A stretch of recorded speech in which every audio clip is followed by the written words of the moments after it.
Greetings and welcome to a quick tutorial on how to use Visual Studio, or as I will sometimes refer to it as Visual Studio proper to differentiate it from Visual Studio Code.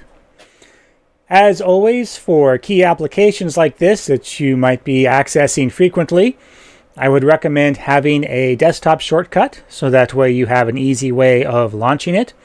Of course, you can always hit the Window key and start typing in Visual to be able to access it that way as well. Word of caution, if you do it this way, make sure that you are launching Visual Studio and not Visual Studio Code. We are using Visual Studio proper for this course. Upon launching Visual Studio, you will see a window similar to this. Depending on your year, this number might be different. That is fine. From here, you can select projects that you have already associated with Visual Studio, or you can create a new one. Now, typically speaking for this class, you will not be creating a new project, and I would prefer you to not use the clone a repository option here. I would want you to continue to use GitHub Desktop, so that way I've only got one potential point of complications to try to troubleshoot. But to show the project creation process, I'm going to go ahead and click on this. Depending on the install options that you chose, you could have a different selection here than what I do. Make sure the selection is on C++, and then you should see Console App. That is what we want to create. Click on Next. You'll have the option to name your project. It will default to Console Application, plus a number indicating how many times you have done this. You can see I've done a few practices on this. And you will also have a solution name that matches your project name, although you can change that. We'll talk about solutions here in just a moment. Nothing on this screen needs to be changed other than your project name.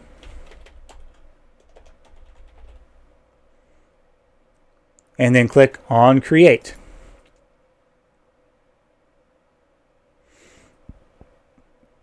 And here we have the Visual Studio interface. The biggest area, this one right here, is our code editor. All of our open files will be listed across here as tabs that we can select. To the right, we have our Solution Explorer. So a quick note about Visual Studio and solutions. It is not uncommon for large C++ solutions or projects to have multiple multiple components to them. For example, if I wanted to do a game, I would of course have the game project, but then I might also have the SDL project to bring in the SDL library for my graphics rendering, the Havix project, so that way I could have the Havix physics engine, and the Photon project for networking. And all of those projects would be bundled up into one solution. This is one of the reasons why you use Visual Studio over Visual Studio Code for large C++ projects, because it is orders of magnitude easier to set up these dependencies in Visual Studio than it is to set it up in Visual Studio Code. For this class, we will not be doing multiple projects in one solution. So the distinction between solution and project will not be necessary for this course. Your solution and your project are basically going to be the same. Under your project, you will have a variety of folders. The only two that we are going to care about will be header files and source files. If you expand that out, you will see your source files. Now, by default, the initially created file is going to match the name of your project. This is fine. You can leave it like this. However, I generally do prefer to have my first file called main, just for tradition's sake, not because it is actually necessary.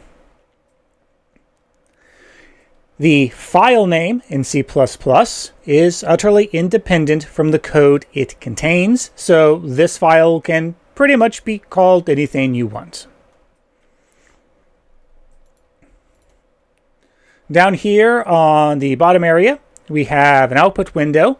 Now, this is not our program output. This is Visual Studio's output for when it goes to build the program. And we'll see that here in a moment. Across the top, we have ye old standard menu bar. Areas of most common interest will be File, where you can save your file and also save all open files. Build, where you have a couple of, or build and debug, mainly debug, but build where you have a couple of different options for setting the type of build that you want to do, and then debug for launching your program in a variety of ways. The final area that you might want to take a look at will be tools and options. If you do not like the dark theme, going to tools, options, make sure all settings is expanded, which it should be by default. Expand out environment. Select visual experience. And now you have the ability to select from a wide range of themes. Some of them more useful than others. I apologize for the flashbang.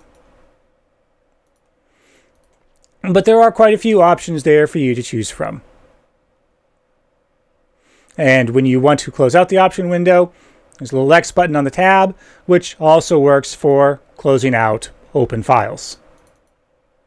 Double-click on a file to open it. For running, you have got these set of buttons right here. So currently, I am in debug, targeting an x64 processor with no command line arguments and doing a local window debugger. Generally speaking, you are not going to have to change any of these options. The only one that you might want to change for building a portfolio is instead of doing a debug build, doing a release build. But for purposes of this course, there shouldn't be any need for you to change these settings here. Clicking on this button will run it in debug mode. This button here with the non-filled in play arrow will start without debugging. You can also, as per the debug menu here, press F5 to start debugging or Control F5 to start without debugging. When you run the program, you will see the build output in the output window, and then it will open up a console window that will actually have the program output. So this is also where you will be doing your input as well.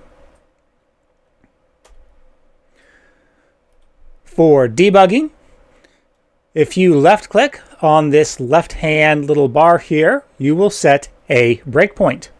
You can see the white circle following my cursor showing me where the breakpoint will be. If you left click once, it will place the breakpoint. And if you left click again, it will remove the breakpoint. If a breakpoint is set and you run the program in debug mode, it will stop and break in. Now, sometimes it will automatically switch over to Visual Studio. Sometimes it will not. I can see which line I'm about to execute by this little arrow here. Remember, when you set breakpoints, the line the breakpoint is on has not been executed yet, as I can see by the fact that there's no output in the window here. You have a set of buttons here to help control how you step through the program. Pressing continue will just allow the program to continue normal execution. And then you have your step into, F11, step over, F10, and step out, Shift F11, options for stepping through the code. So if I do an F10 step over, and then I go back and I check my console window, I can see that Hello World has been displayed now. If I hit continue, well, program execution continues. Not that it really matters for this tiny, small little program. And if you do start without debug, notice it did not break in. So if you have breakpoints set, but you don't necessarily want to hit them at the moment, you can run without the debugger on, and it will ignore the breakpoints. For adding files to a solution or to a project, you will want to right-click on either the source file or the header file folders. You can technically use the Add File button or the File New option, but generally speaking, it will be a lot smoother and easier if you right-click either on header files or source files. So if I right-click on source files and go to Add, I will want New Item. For those of you that have had Java, do not get this confused. You do not want a new class. In Java, especially in Eclipse, when you add a new file, you are adding a class to the project because everything in Java is a class. That is not the case for C++. A class is something completely separate. So if you are just needing to add a regular old CPP file, it is New Item. And then it will default to filename.cpp, which is fine. So I'm going to click on Add. And there we go. Here is my new blank source file. If I need to add a header file, it is pretty much the same thing. Go over here to Header, right-click, Add New Item. Now this time I am going to have to manually put in the .h and click Add. And now I have a new header file. Later on in the semester, we will come back to talk about what exactly a header file is and how you use them. And that is pretty much it. Now, we're not touching on a lot of functionality that this IDE has. That is fine.